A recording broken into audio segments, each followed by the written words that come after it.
Hello students, E2E classes में आपका स्वागत है। मैं वासन सर आज आपके साथ शेयर करने जा रहा हूं the basic concept of retirement of A partner.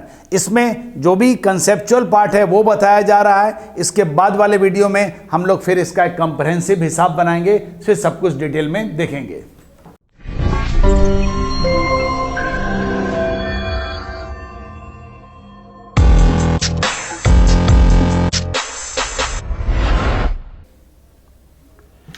देखिए, जब भी एक पार्टनरशिप फर्म में एक पार्टनर रिटायर करता है तो जो भी पहले से पार्टनरशिप चल रही थी उसका अंत हो जाता है और उसी के बाद जो बाकी पार्टनर हैं अगर वो फर्म को कंटिन्यू करेंगे तो उनके बीच एक नया एग्रीमेंट होगा और ये नया पार्टनरशिप एग्रीमेंट एग्जिस्टेंस में आएगा। तो ये हमेशा याद रखना है कि ओल्ड वाली खत्म हो जाएगी। When a partner retires then existing partnership comes to an end, वो खत्म हो जाती है and a new partnership agreement comes into existence और एक नया एग्रीमेंट उन लोगों के बीच में आ जाता है, रिमेनिंग पार्टनर जो बच गए हैं पार्टनर उनके बीच में। और जब रिटायरमेंट होता है तो retiring partner will get the following.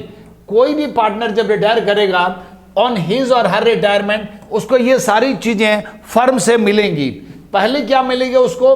His और her capital on that date. Retirement वाले दिन उसकी कैपिटल कितनी है वो उसको दे दी जाएगी। जैसे एडमिशन में क्या होता है, एक पार्टनर अपना कैपिटल लेकर के आता है तो रिटायरमेंट में वो अपना कैपिटल लेकर के जाएगा। फिर share in the goodwill of the firm. आप सब जानते हो कि एडमिशन के टाइम वो अलग से गुडविल के लिए कुछ पैसा देता है, तो जब वो रिटायरमेंट वाली के बात होगी तो वो अपना गुडविल का हिस्सा भी लेकर के जाएगा। और शेयर इन अनडिस्ट्रीब्यूटेड प्रॉफिट और undistributed loss.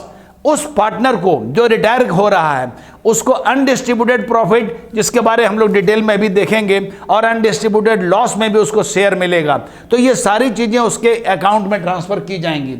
Share in revaluation account, जब वो आता है, जब एडमिशन होता था तो हम लोग रीअसेसमेंट करते थे लायबिलिटी का और रीवैल्यू करते थे ऑल एसेट्स का। वही चीज यहां पर फिर से की जाएगी और रिवैल्यूएशन अकाउंट का जो फाइनल प्रॉफिट या लॉस होगा वो हम लोग रिटायरिंग पार्टनर को देंगे। और share in the profit till date of retirement. Till date of retirement, अगर पार्टनरशिप फर्म कोई पर्टिकुलर डेट में एंड होती है और वो पार्टनर उस दिन रिटायर नहीं करता है, जैसे मान लीजिए 31 मार्च को एंड होता है और उस दिन वो रिटायर नहीं कर रहा है, वो ईयर के बीच में अगर रिटायर करता है तो लास्ट बैलेंस शीट से लेकर के उसके रिटायरमेंट की डेट तक का जो प्रॉफिट हुआ है फर्म का उसमें भी उसको एक शेयर मिलेगा। तो ये जो केस है ये तभी होगा जब ऐसी सिचुएशन होगी। और ये मतलब बात क्या है कि इफ एनी, अगर ऐसा सिचुएशन अराइज हुआ तभी ये आएगा, वरना ये नहीं आएगा। इंटरेस्ट ऑन कैपिटल और सैलरी टिल रिटायरमेंट डेट, ये भी अगर पार्टनर लोगों के बीच में एग्री हुआ है कि रिटायरिंग अगर फाइनेंशियल ईयर के बीच में कहीं पर हो रही है या उसके ईयर एंड के बाद हो रही है तो उसको सैलरी दी जाएगी या इंटरेस्ट ऑन कैपिटल दिया जाएगा। तो ये बात भी आपकी तभी लागू होगी अगर ये क्वेश्चन में इस तरह की बात रहेगी, वरना ये चीज आपको नहीं देनी है। ठीक है, इसके बाद नेक्स्ट देखिए, adjustments required at the time of retirement of A partner. तो बहुत तरह के एडजस्टमेंट होते हैं, जैसे कि वो जैसे एडमिशन का टाइम होता था कैपिटल के लिए लाएगा, गुडविल के लिए लाएगा, रिवैल्यूएशन होगा, वो सब देखना पड़ता था। तो यहां पर भी जो पार्टनर रिटायर कर रहा है तो सबसे पहले हम लोग क्या देखेंगे कि determination of new profit sharing ratio and gaining ratio of the remaining partner. जो रिमेनिंग पार्टनर है, जो पार्टनर बच गए हैं, उनका जो हम लोगों का न्यू रेशियो होगा और उनका क्या गेन हुआ या कोई पार्टनर सेक्रीफाई करता है वो हमको निकालना होगा, सबसे पहला काम। दूसरा काम है कि अकाउंटिंग ट्रीटमेंट ऑफ गुडविल। तो गुडविल में भी हम लोग को जो जा रहा है पार्टनर जो रिटायर कर रहा है तो उसको कितना शेयर दिया जाएगा और ये शेयर जो रिमेनिंग पार्टनर हैं वो अपने कैपिटल या करंट अकाउंटमेंट से देंगे। तो इसका भी ट्रीटमेंट देखना है। और accounting treatment of undistributed profit and loss, ये भी चीज हमको देखनी है। रिवैल्यूएशन जिसके बारे में अभी आपको बताया है, determination and settlement of amount due to retiring partner. जो पार्टनर जा रहा है और क्वेश्चन के हिसाब से पहले हमको कैलकुलेट करना होगा कि कितना अमाउंट उस पार्टनर को उस दिन दिया जाना है, और फिर क्वेश्चन में जो इंस्ट्रक्शंस होगा कि उसको वो पैसा दे दिया गया या उसके लोन में ट्रांसफर कर दिया गया या पार्टली दे दिया गया और पार्टली लोन में ट्रांसफर कर गया, तो जैसा क्वेश्चन में इंस्ट्रक्शंस होगा उस तरह हम काम करेंगे। और capital adjustment of remaining partners if given in the question, अगर जो पार्टनर बच गए हैं अब वो चाहते हैं कि अब हम लोग के कैपिटल में भी कुछ चेंजेस आए और उसमें एडजस्टमेंट कुछ करना पड़ेगा, तो ये आपको तभी करना है जब ये क्वेश्चन में दिया हो, वरना ये आपको नहीं करना है। अब देखिए determination of new profit sharing ratio, और ये जो न्यू प्रॉफिट शेयरिंग रेशियो हम लोगों को निकालना है, ये जो रिमेनिंग पार्टनर, जो पार्टनर बच गए हैं और जो कंटिन्यू करना चाहते हैं उसके बारे में, तो वहां पर आपको क्वेश्चन को सावधानी से पढ़ना है। If nothing stated about new ratio in the question, अगर क्वेश्चन में न्यू रेशियो के बारे कुछ नहीं बोला हुआ है तब कैसे फॉलो करेंगे। तो इसमें क्या होता है कि अगर न्यू रेशियो के बारे कुछ भी नहीं बोला हुआ है तो जो पहले से उन लोगों का प्रॉफिट शेयरिंग रेशियो था तो रिटायरिंग पार्टनर का शेयर वहां से हम हटा देंगे, और जो रिमेनिंग पार्ट बचेगा वही जो कंटिन्यू करने वाले पार्टनर हैं ये उनका न्यू रेशियो होगा और यही उनका गेनिंग रेशियो भी होगा। तो when a partner retires and nothing stated about new ratio, then the remaining partner will share the future profit in their old ratio. ये अपने ओल्ड रेशियो में ही कंटिन्यू करेंगे और उसी को हम लोग क्या बोल रहे हैं, that is the balance of the old ratio, माने ओल्ड रेशियो का जो बैलेंस होगा। Here gaining ratio is equal to new ratio, मतलब ये रेशियो ही क्या हो जाएगा, यही न्यू भी होगा और यही गेनिंग भी होगा। जैसे एक एग्जांपल से क्लियर हो जाएगी बात, A B and C are partners sharing profits in the ratio of 3:2:1। तो अब देखिए उनका रेशियो हम लोग को दिया हुआ है 3:2:1, और बी रिटायर, कौन रिटायर कर रहा है, B retires from the firm, calculate new ratio and gaining ratio. तो यहां पर देखिए ये ए का रेशियो था, ये बी का था और ये सी का था। रिटायर कौन कर रहा है, बी, तो बी जब यहां से चला जा रहा है तो बी के रेशियो को हम यहां से हटा दें। उसको हम यहां पर फिर से एक बार लिख के आपको दिखा देते हैं कि A:B:C, इनका रेशियो था 3:2:1 और B चला जा रहा है, तो B के जाने के बाद A और C का कितना रेशियो बच रहा है, तो इनका हो जा रहा है 3:1। इसका मतलब जो न्यू रेशियो होगा, अब न्यू रेशियो ऑफ A:C ये हो जाएगा आपका 3:1, और यही गेनिंग रेशियो भी यही होगा, गेनिंग रेशियो भी यही होगा 3:1। इसको हम लोग जब प्रॉब्लम्स बनाएंगे तो उसमें यहां पर आपको प्रूफ करके ये वाला दिखाया जाएगा कि जब न्यू रेशियो के बारे में कुछ भी नहीं दिया है तो आपने सिर्फ ये करना है कि जो पार्टनर रिटायर कर रहा है उसका शेयर आप वहां से हटा दीजिए, और जो बच रहा है ए और सी, उसका जो रेशियो हमको नजर आ रहा है यही वाला उनका न्यू रेशियो या गेनिंग रेशियो होगा। ये आपको प्रॉब्लम के समय बहुत क्लियर हो जाएगा। और कभी कभी आपको क्वेश्चन में स्पेसिफिक इंस्ट्रक्शंस दिया रहता है। अगर क्वेश्चन में इंस्ट्रक्शंस दिया हुआ है कि जो बचे हुए पार्टनर हैं वो रिटायरिंग पार्टनर के शेयर को एक फिक्स रेशियो में नया एग्रीमेंट जो होता है उस हिसाब से वो शेयर कर सकते हैं। ऐसा भी हो सकता है कि अगर बचे हुए पार्टनर दो हैं तो दोनों ही उसको शेयर कर सकते हैं, या दोनों में से कोई एक पार्टनर ही उसको परचेज करेगा। तो जैसा क्वेश्चन में इंस्ट्रक्शंस होगा आपने उस तरह का काम करना है। तो क्वेश्चन में देखिए when specific instruction is given in the question, तो उसमें क्या होता है कि जो रिमेनिंग पार्टनर होता है वो परचेज करेगा the share of partner of in a specific ratio. तो जो पार्टनर जा रहा है उसके रेशियो को वो एक स्पेसिफिक रेशियो में परचेज करेंगे।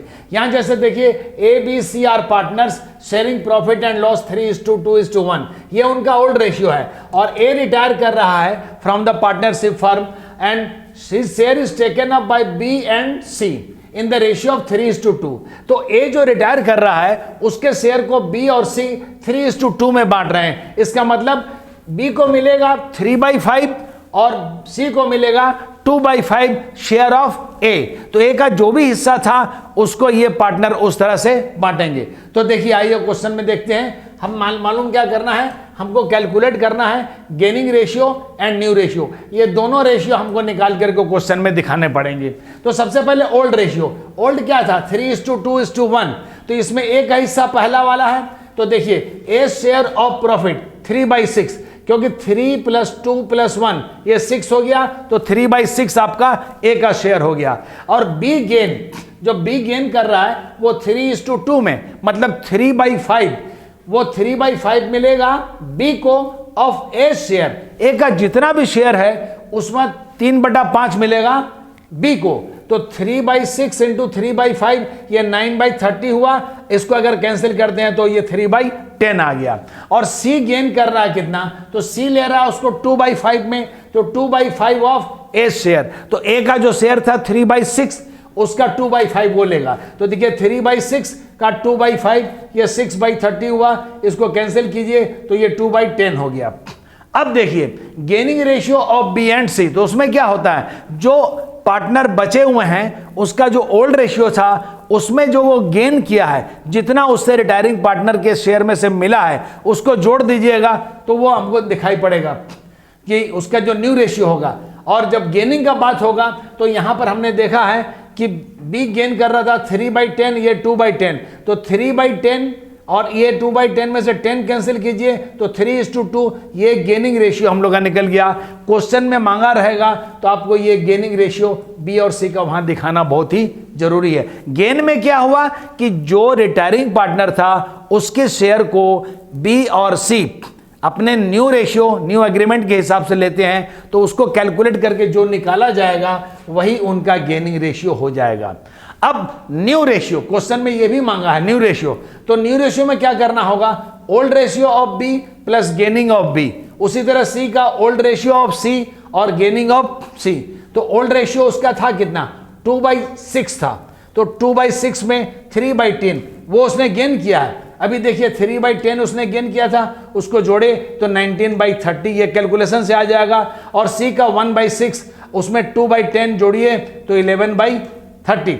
तो ये 30 आपका कैंसिल हो जाएगा और हम लोग का रेशियो बचेगा 19:11। तो न्यू रेशियो भी आपका यहां पर निकल गया। तो स्पेसिफिक इंस्ट्रक्शंस में जैसा भी क्वेश्चन में दिया रहेगा, इसके बहुत डिफरेंट एग्जांपल हैं जो हम लोग जब क्वेश्चन बनाएंगे तो आपको हर तरह की सिचुएशन को दिखाएंगे। यहां तो सिर्फ कंसेप्चुअल पार्ट हम दिखा रहे हैं कि उसके शेयर को बचे हुए पार्टनर एक फिक्स रेशियो में परचेज करते हैं, स्पेसिफिक शेयर में उसको डिवाइड करते हैं। तो उसका कैलकुलेशन आपने कैसे करना है, जो गेन होगा उसको अलग देख लीजिए और जो न्यू रेशियो होगा उसमें जो पार्टनर है उसका ओल्ड रेशियो, उसमें गेन को जोड़ करके आप न्यू रेशियो निकाल लीजिएगा।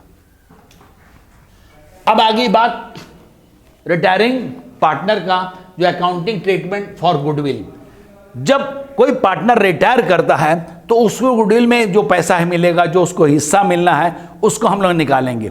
तो कभी कभी क्या होता है, क्वेश्चन में आपको गुडविल का वैल्यू दिया रहेगा, लेकिन कभी ऐसा भी हो सकता है कि गुडविल का वैल्यू नहीं दिया हुआ है, वो आपको कैलकुलेट करना होगा। तो ये सारी बातें calculation of goodwill, admission of a new partner में आपको हमारे वीडियो में दिखाई हुई है। आप उसको देखिएगा, सारी बातें क्लियर होंगी।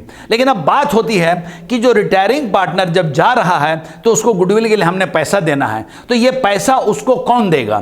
तो जो पार्टनर गेन कर रहा है, जो गेनिंग पार्टनर है, जिसको फायदा हो रहा है, वही उतना पैसा उसको देगा। तो जो भी पार्टनर गेन करेंगे, अगर रिमेनिंग पार्टनर में सभी पार्टनर गेन करते हैं तो वो दोनों अपने गेनिंग रेशियो में रिटायरिंग पार्टनर को गुडविल के शेयर का पैसा देगा। और जो रिटायरिंग पार्टनर है उसका गुडविल का हिस्सा क्या होगा, तो वैल्यू ऑफ गुडविल को हम लोग मल्टीप्लाई करेंगे उसके शेयर से, तो हमको पता चल जाएगा कि उसका क्या है। तो यहां पर when goodwill appears in the books, दो सिचुएशन हो सकती है कि ओल्ड बैलेंस शीट में पहले से अगर गुडविल है तो ओल्ड बैलेंस शीट आपकी जो दी रहती है उसमें मान लीजिए एसेट साइड में पहले से अगर वहां गुडविल शो कर रहा है, तो जो रिटायरिंग पार्टनर है अगर इसका कोई वैल्यू यहां दिया हुआ है तो जो रिटायरिंग पार्टनर है उसको भी ये हम लोगों का मतलब अनडिस्ट्रीब्यूटेड लॉस की तरह एक चीज है। तो इस गुडविल को हमको पहले राइट ऑफ करना होगा, और राइट ऑफ जब करेंगे तो सभी पार्टनर जो कंटिन्यू करने वाले हैं और जो रिटायर कर रहा है सभी पार्टनर, इसलिए ऑल पार्टनर्स कैपिटल अकाउंट और या करंट अकाउंट, अगर कैपिटल फ्लक्चुएटिंग है तब तो हम लोग उसको कैपिटल में ट्रांसफर करेंगे, और अगर कैपिटल फिक्स है तो उसको करंट अकाउंट में ट्रांसफर करेंगे। उनके कैपिटल को डेबिट किया जाएगा जिससे उनका बैलेंस कम हो जाएगा, और ये गुडविल को हमने राइट ऑफ करना है। और being existing goodwill written off in their old ratio, ये काम हम लोग का किस में होगा, ये ओल्ड रेशियो जिसमें पहले से वो लोग अपना प्रॉफिट लॉस शेयर करते थे। अब गेनिंग पार्टनर्स कैपिटल या करंट अकाउंट, इसके बाद पहले वो राइट ऑफ हो गया तो वो खत्म हो गया।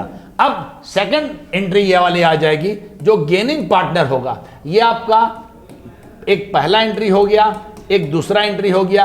ये कब होगा, जब पहले से गुडविल बैलेंस शीट में एग्जिस्ट करती है। तो पहले ओल्ड गुडविल को राइट ऑफ कर लीजिए, और उसके बाद जो गेनिंग पार्टनर है, जो रिटायरमेंट के बाद बचे हुए पार्टनर में जो गेन कर रहा है उसको हमको डेबिट करना है, और रिटायरिंग पार्टनर को क्रेडिट करना है, उसका कैपिटल बढ़ जाएगा, इनके कैपिटल माइनस हो जाएगी।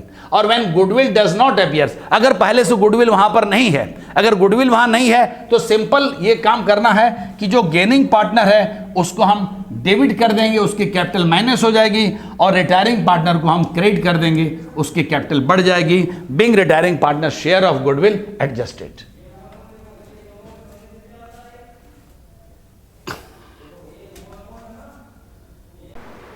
Next, accounting treatment of undistributed profit and loss. तो जो पहले से ओल्ड बैलेंस शीट है उसमें अगर आपका अनडिस्ट्रीब्यूटेड प्रॉफिट या लॉस रहता है तो इसमें भी जो रिटायरिंग पार्टनर है उसको हिस्सा मिलेगा। ये सारे पार्टनर को ये चीज़ दी जाएगी। तो ओल्ड बैलेंस शीट के लायबिलिटी साइड में अनडिस्ट्रीब्यूटेड प्रॉफिट यहाँ पर मेंशन होता है लायबिलिटी साइड में। तो पहले जनरल रिजर्व है, अदर रिजर्व भी रह सकते हैं, प्रॉफिट एंड लॉस अगर लायबिलिटी में है तो प्रॉफिट है, वर्कमैन कंपनसेशन रिजर्व और इन्वेस्टमेंट फ्लक्चुएशन रिजर्व। ये दोनों केस में आप याद रखिएगा ये तभी ट्रांसफर होगा अगर यहाँ पर सरप्लस है। सरप्लस मतलब उसमें अगर अगेंस्ट में कोई क्लेम है और या मार्केट वैल्यू ऑफ इन्वेस्टमेंट में कुछ कम या बेसी हो रहा है, फ्लक्चुएशन हो रहा है, तो उतना अमाउंट आपने एडजस्ट करना है रिजर्व में से, और बैलेंस अमाउंट को ही आप ऑल पार्टनर के बीच में बांटेंगे। ये सभी पार्टनर को दिया जाएगा, ये सिर्फ रिटायरिंग का हिस्सा नहीं है, ये सब पार्टनर जो कंटिन्यू करने वाले हैं उनको ही मिलेगा। उसी तरह अनडिस्ट्रीब्यूटेड लॉस में है ये प्रॉफिट लॉस, अगर एसेट साइड में प्रॉफिट लॉस है इसका मतलब लॉस है। Deferred revenue expenditure, advertisement suspense account, ये सारी चीज़ें हम लोगों की लॉस की पार्ट है जिसको कि रिटायरमेंट के समय में हम लोगों को सेटल कर देना है। अब पहला एंट्री देखिए, ट्रांसफर ऑफ अनडिस्ट्रीब्यूटेड प्रॉफिट। तो जो प्रॉफिट बांटा हुआ नहीं बांटा हुआ था अभी तक, जो बैलेंस शीट में अभी आपको दिखाई, तो अनडिस्ट्रीब्यूटेड प्रॉफिट को हम लोग बांट रहे हैं। तो लायबिलिटी पार्ट में से इसको हटा रहे हैं तो हमारी लायबिलिटी खत्म हो रही है, और ये किसको मिलेगा, ऑल पार्टनर्स कैपिटल या करंट अकाउंट। ये सभी पार्टनर को कैपिटल या करंट अकाउंट में दिया जाएगा। तो क्या क्या चीज़ थे देखिए, याद कीजिए, वहाँ जनरल रिजर्व था या अदर रिजर्व जो भी थे, प्रॉफिट लॉस था, वर्कमैन कंपनसेशन रिजर्व था। तो आपको अनडिस्ट्रीब्यूटेड लॉस नहीं लिखना है, प्रॉफिट नहीं लिखना है, बल्कि आपको वहाँ लिखना होगा जनरल रिजर्व अकाउंट। अगर सिर्फ वहाँ जनरल रिजर्व है तो आप लिखिएगा general reserve account debit to all partner. जैसे उसमें अगर ए है या बी है तो एज कैपिटल या करंट, जैसा भी सिचुएशन होगा तो उसके हिसाब से आपने काम करना है। तो बीज कैपिटल या करंट, उसी तरह अगर सी होगा तो सी का कैपिटल या करंट। तो ये आपको जो पर्टिकुलर आइटम होगा उसी को डेबिट करना है। अनडिस्ट्रीब्यूटेड प्रॉफिट आपने लिखना नहीं है, लेकिन आपको समझाने के लिए कंसेप्चुअल पार्ट में हम लोग ये बता रहे हैं। अब नेक्स्ट आइए, ट्रांसफर ऑफ अनडिस्ट्रीब्यूटेड लॉस।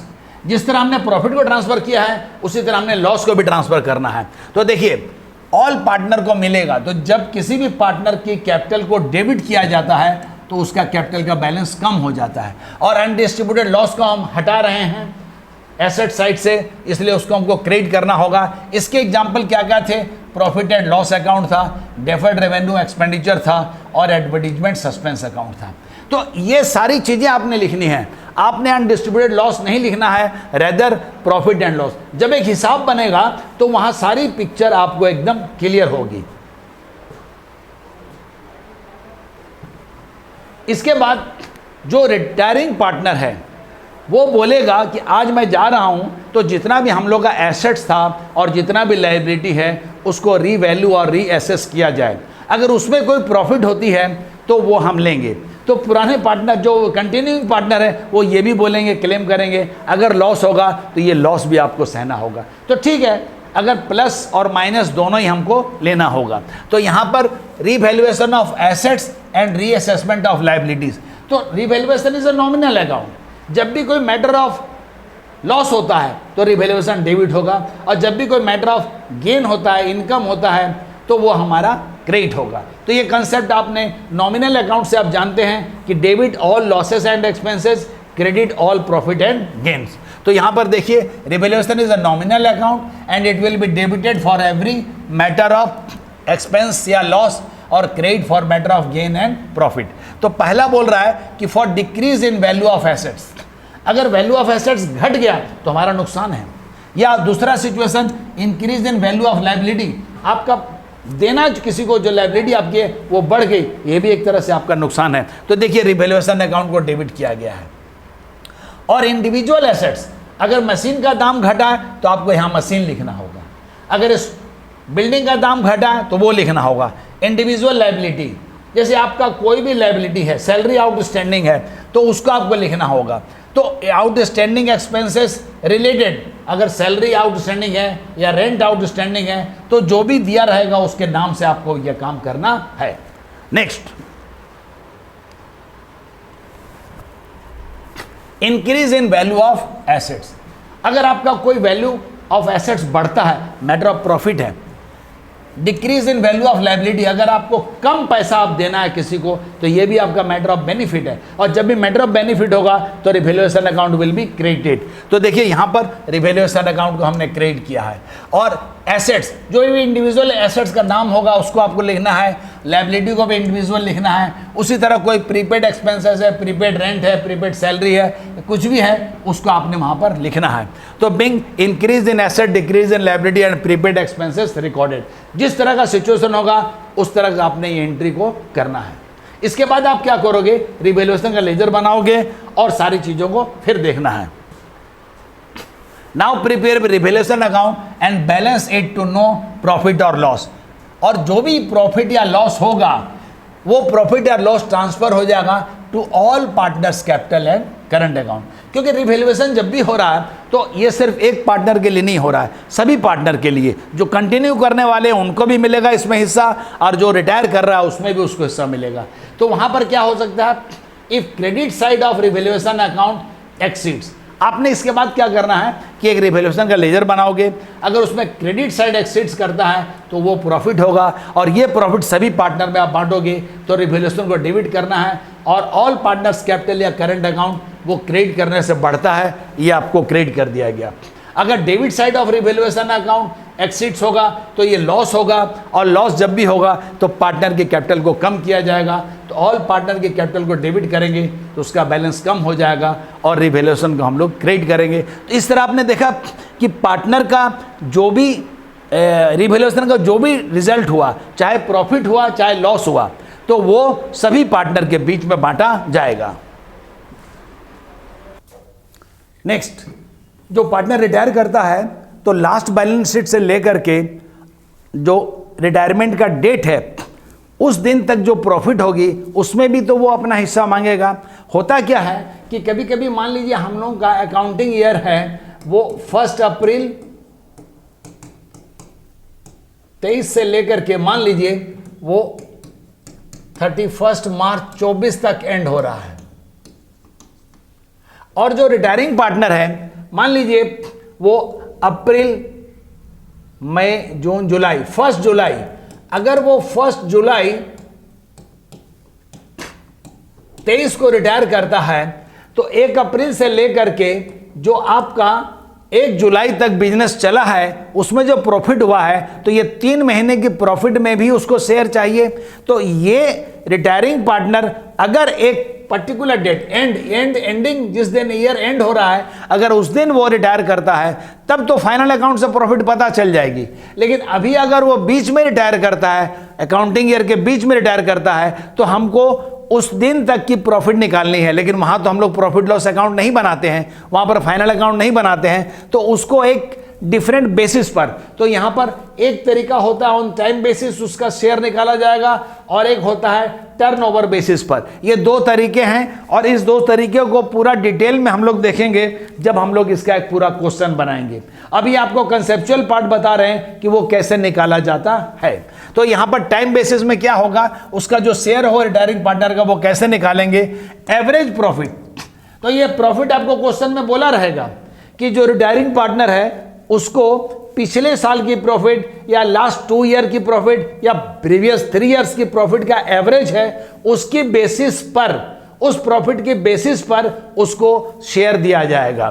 तो हम लोग पहले निकाल लेंगे वो एवरेज पीरियड, ये क्वेश्चन में दिया रहेगा, उस पर बेस करके होगा। और प्रोपोर्शनेट पीरियड जैसे 3 महीना है या 4 महीना है या 5 महीना है, जैसे यहाँ 3 महीना हमने आपको दिखाया, ये 3 महीना था 1 अप्रैल से लेकर 1 जुलाई तक। उसी तरह जो पीरियड होगा प्रोपोर्शनल पीरियड लिखा जाएगा और जो रिटायरिंग पार्टनर है उसका जो शेयर होगा उसको आप लास्ट में मल्टीप्लाई कर दीजिएगा। तो इससे क्या होगा, रिटायरिंग पार्टनर का शेयर उस दिन तक की प्रॉफिट में हम लोगों को पता चल जाएगा, तो उस पीरियड की प्रॉफिट भी उस पार्टनर को दी जाएगी। ये सारी बातें बहुत क्लियर होंगी जब एक हिसाब बनाएंगे। ये कंसेप्चुअल पार्ट है, आपने समझना है कि एवरेज प्रॉफिट को पहले लिखिएगा, उसमें जो प्रोपोर्शनेट पीरियड होगा और शेयर ऑफ रिटायरिंग पार्टनर होगा। इसके बाद एक दूसरा तरीका होता है टर्नओवर बेसिस। टर्नओवर बेसिस या सेल्स बेसिस उसको बोलते हैं। इसमें क्या होगा, प्रीवियस ईयर का जो सेल था और उसमें हम लोगों का कितना प्रॉफिट था और उस पर बेसिस करके लास्ट बैलेंस शीट से लेकर के रिटायरमेंट के डेट तक की जो सेल है वो कितनी है उसके बेसिस पर निकाला जाएगा। इसका फॉर्मूला भी यहां दे रहे हैं। प्रीवियस ईयर का जो प्रॉफिट होगा, sales up to the date of retirement होगा और प्रीवियस ईयर का सेल होगा। तो अब ये हम लोग का ये फॉर्मूला होगा और इसमें मल्टीप्लाई करेंगे हम लोग शेयर ऑफ रिटायरिंग पार्टनर। जो रिटायरिंग पार्टनर है उसका शेयर इसमें जो हम लोगों का होगा उससे हम लोग निकालेंगे। तो इस तरह रिटायरिंग पार्टनर का प्रॉफिट में share till date of retirement from last balance sheet calculate हो जाएगा। अब आपने क्या करना है, settlement of account of retiring partner. तो सबसे पहले यह पता करना होगा कि रिटायरिंग पार्टनर को उस दिन कितना पैसा ड्यू है, माने फर्म से वो कितना पैसा पाता है। तो इसके लिए बेटर है कि आप उसका एक लेजर खोल दीजिए और ये लेजर आपको देखना होगा। Settlement of amount due to retiring partner, उसको कितना देना है। तो रिटायरिंग पार्टनर का कैपिटल अकाउंट आप खोल रहे हैं और कैपिटल अकाउंट हमारा लायबिलिटी है जो क्रेडिट करने से बढ़ता है और डेबिट करने से घटता है। तो देखिए क्या क्या उसको मिलेगा, जो भी उसको मिलना है वो सब क्रेडिट साइड में आएगा और जो भी उससे फर्म को लेना है वो सब डेबिट में आएगा। तो देखिए पहले ओपनिंग बैलेंस उसका जो होगा कैपिटल अकाउंट का, उसको आप बैलेंस बीडी यहाँ पर लिख दीजिए जो भी अमाउंट होगा। और अगर करंट अकाउंट का क्रेडिट बैलेंस आता है उसको भी ट्रांसफर करके यहाँ ले आया जाएगा। और शेयर इन अनडिस्ट्रीब्यूटेड प्रॉफिट, अभी आपको बताया था जनरल रिजर्व और वर्कमैन कंपनसेशन, उस तरह की प्रॉफिट लॉस उसमें से जो उसको हिस्सा मिलेगा। तो यहाँ पर आपने अनडिस्ट्रीब्यूटेड प्रॉफिट नहीं लिखना है, बल्कि जो आइटम होगा, रिजर्व होगा, जनरल रिजर्व होगा या प्रॉफिट लॉस होगा, जो भी होगा उसको लिखना है। उसी तरह शेयर इन रिवैल्यूएशन प्रॉफिट, अगर रिवैल्यूएशन में प्रॉफिट हुआ है ये भी उसको मिलेगा। और रिमेनिंग पार्टनर्स कैपिटल या करंट अकाउंट, उसको गुडविल में जो गेनिंग पार्टनर को पैसा मिला जो उसको उससे लेना है, जो रिटायर करने वाला पार्टनर है उसको गुडविल के लिए पैसा मिलेगा। और ये पैसा कौन देगा, जो कंटिन्यू करने वाला पार्टनर है, और कंटिन्यू करने वाला में वही पार्टनर देगा जो गेन किया है। तो वहाँ पर share in the goodwill remaining partners capital या करंट अकाउंट से मिलेगा। फिर share in profit till date of retirement, अगर ये क्वेश्चन में होगा तभी, और सैलरी और इंटरेस्ट ये भी अगर क्वेश्चन में होगा तभी। तो जितना भी चीज़ रिटायरिंग पार्टनर को मिलेगा वो सारा आप क्रेडिट साइड में लिखोगे और अब डेबिट साइड में देखो कि अगर उसका करंट अकाउंट का डेबिट बैलेंस आता है, उसको आप डेबिट साइड में लिखोगे, इतना पैसा उसमें से हम लोग काट लेंगे। शेयर इन अनडिस्ट्रीब्यूटेड लॉस, अगर लॉस हुआ है, अनडिस्ट्रीब्यूटेड प्रॉफिट लॉस था पहले से, तो ये पैसा भी उससे लिया जाएगा। रिवैल्यूएशन में लॉस हुआ है तो ये पैसा भी उससे लिया जाएगा। उसने अगर कुछ ड्राइंग किया था वो भी उससे हम लोग लेंगे, और उसमें अगर इंटरेस्ट ऑन ड्राइंग हम लोग को लेना है वो भी हम लेंगे।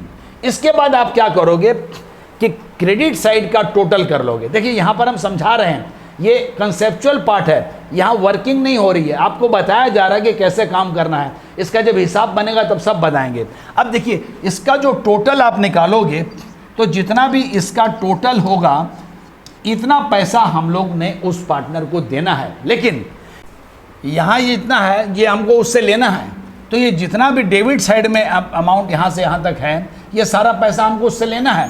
तो ये टोटल में से इतना माइनस कर देंगे और जो बैलेंस आएगा वो हम लोगों को यहाँ पर अब उसको पेमेंट किया जाएगा। यहाँ पर क्या करना होगा, हमको उसको अब ये पेमेंट करना होगा। ये जितना भी अमाउंट बच जाएगा ये अमाउंट हम उसको पेड करेंगे। तो depending upon the language of the question, अगर क्वेश्चन में बोला कि उसको पूरा पैसा पेड कर दिया गया तो बैंक से पेड किया या कैश में पेड किया, उस तरह आपने लिखना है। या तो ये बात हो सकता है, और या नहीं तो ऐसा भी हो सकता है कि उसका पूरा ड्यू रिटायरिंग पार्टनर के लोन अकाउंट में ट्रांसफ़र होगा, तो उसका पार्टनर्स का लोन अकाउंट में ये ट्रांसफ़र होगा, ये उसका लोन अकाउंट में ट्रांसफ़र होगा। और ऐसा भी हो सकता है कि पार्टली उसको दिया जाए और पार्टली उसके लोन में ट्रांसफ़र किया जाए। तो ये जो सिचुएशन होगी उसके हिसाब से आप काम करोगे। और अब जब आप दोनों साइड का टोटल लोगे तो ये दोनों साइड का टोटल अब आपका मिल जाएगा। तो इस तरह आपने समझना है। फिर से बता देता हूँ कि जितना भी क्रेडिट साइड है उसको पहले टोटल कर लीजिएगा, और इधर में जितना डेबिट आइटम आपके पास नज़र आ रहा है वो टोटल में से माइनस कर लीजिएगा। तो ये बैलेंस अमाउंट जो है या तो उसको दे दी जाएगी या उसके लोन अकाउंट में ट्रांसफ़र कर दी जाएगी, या ऐसा भी हो सकता है कि पार्टली दे दिया गया और पार्टली लोन अकाउंट में ट्रांसफ़र कर दिया गया। तो जैसा सिचुएशन होगा वैसा आपने काम करना है। यही बात देखिए यहाँ बोल रहे, the balance of retiring partners capital account either will be paid on date of retirement or transferred to his or her loan account or partly paid and partly will transfer to his or her loan account। ये सब कुछ depend करता है depending on the instructions in the question. तो question में जो instructions दिया होगा उस पर ये डिपेंड करता है। तो केस 1 क्या है, when the amount due is fully paid in cash और बाय चेक। तो जब रिटायरिंग पार्टनर को पूरा पैसा दे दिया जा रहा है तो retiring partners capital account debit कर देंगे। वो पार्टनर जा रहा है, ही इज़ द रिसीवर, उसको पैसा दे दिया जाएगा, चाहे कैश में चाहे बैंक में, जो आपका क्वेश्चन बोलेगा, जो आपका क्वेश्चन में इंस्ट्रक्शन होगा उस तरह करना है। नेक्स्ट, ये सिचुएशन हो सकती है when the amount due is transferred to loan account. अगर क्वेश्चन में बोला हुआ है कि रिटायरिंग पार्टनर को रिटायरमेंट के दिन कुछ भी पैसा नहीं दिया जाएगा बल्कि ये पैसा उसके लोन में ट्रांसफ़र कर दिया जाएगा, और बाद में ये लोन को कैसे पेमेंट करना है वो सेटलमेंट ऑफ लोन की बात आएगी, फिर उस तरह हम लोगों को काम करना होगा। तो retiring partners capital to retiring partners loan account. और याद रखिएगा कि जो अमाउंट उसके लोन अकाउंट में ट्रांसफ़र किया जाएगा, इसको जो रिमेनिंग पार्टनर, जो कंटिन्यूइंग पार्टनर की बैलेंस शीट बनेगी उसमें लायबिलिटी साइड में आपको शो करना होगा। इसको हमने यहाँ पर नोट में अलग से दे दिया है, retiring partners loan will appear in the balance sheet liability side. वो लायबिलिटी साइड में आपको शो करना है, तभी आपका काम पूरा कंप्लीट होगा। नेक्स्ट सिचुएशन में ये बात थी कि when amount due is partly paid, थोड़ा सा अमाउंट हम उसको दे दिए बाय चेक और cash and balance transfer to his loan account. तो जितना अमाउंट देने के लिए बोलेगा उसका हम पेमेंट कर देंगे, और जो पेमेंट नहीं किया जा रहा है वो उसके रिटायरिंग पार्टनर के लोन अकाउंट में ट्रांसफ़र कर दिया जाएगा। तो रिटायरिंग पार्टनर को हम डेबिट करेंगे, जितना अमाउंट दिया जा रहा है उसको क्रेडिट करेंगे, और जो बैलेंस है उसको लोन अकाउंट में ट्रांसफ़र करेंगे। और ये लोन आपको फिर नोट दे दिया जा रहा है कि retiring partners loan will appear in the balance sheet liability side. अब कभी कभी ऐसा भी हो सकता है कि क्वेश्चन साइलेंट है, क्वेश्चन में nothing stated about the payment to retiring partner. तब आप याद रखिएगा व्हेन नथिंग स्टेटेड, अगर कुछ नहीं बोला जाता है तो होल अमाउंट ड्यू, जितना भी पैसा हमको देना था रिटायरिंग पार्टनर को, वो उसके लोन अकाउंट में ट्रांसफर हो जाएगा। तो retiring partners capital account debit to retiring partners loan account. और ये लोन हमेशा याद रखिएगा, बार बार हम आपको नोट देकर समझा रहे हैं कि रिटायरिंग पार्टनर के लोन को बैलेंस शीट की लायबिलिटी साइड में आपको शो करना है। ये हमेशा आप याद रखिएगा। जितना भी रिटायरमेंट का कंसेप्चुअल पार्ट था वो आपको हमने पूरा दिखाया, और इसके बाद एक कंप्रहेंसिव हिसाब हम बनाएंगे, और वहाँ पर जैसे कि न्यू रेशियो निकालने के जो अलग अलग बातें हैं वो आपको समझाएंगे। फिर उसके बाद जो हम लोग का सेटलमेंट ऑफ अकाउंट के बारे में बोला, गुडविल के बारे में बोला, revaluation of assets and liability के बारे में बोला, तो ये सारी चीज़ें आपको वहाँ पर डिटेल में समझ आएंगी। आपको वीडियो अच्छा लगा हो आप इसको लाइक कीजिए, अपने फ्रेंड्स के साथ शेयर कीजिए और चैनल को सब्सक्राइब कीजिए। All the best to all of you.